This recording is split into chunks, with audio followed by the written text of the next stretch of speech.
मुंबई भाजपा अध्यक्ष आशिष शेलार सध्या बांद्रा येथील श्रीराम मंदिरामध्ये आहेत आणि इथे प्रभू श्रीरामचंद्राच्या भजन पण केले. तर प्राणप्रतिष्ठा झाला आहे. काय तुमची प्रतिक्रिया आहे? आज डोळ्याने स्वप्न पूर्ण होताना पाहतोय. आनंदाची अनुभूती आहे समस्त समाजामध्ये.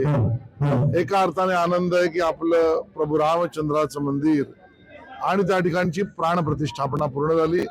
मला आठवतं इथूनच मी कार सेवेला सुद्धा गेलो होतो आणि कार सेवक म्हणून केलेल्या त्यावेळेच्या कार्याला आज राष्ट्रीय स्वयंसेवक संघ, विश्व हिंदू परिषद, साधू संत, महंत, आखाडा, समस्त हिंदू समाज आणि विशेष रूपाने चातुर्याने माननीय आमचे पंतप्रधान नरेंद्र मोदीजी यांनी मूर्त स्वरूप दिलं.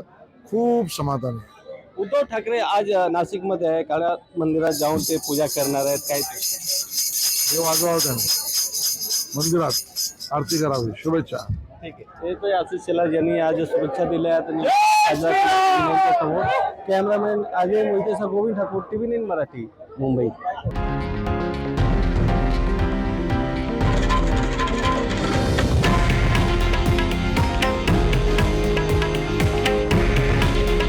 हे आहे देशातील नंबर 1 न्यूज नेटवर्क आणि आपण पाहत आहात TV9 मराठी. काळजी तुमची, हित महाराष्ट्राचं.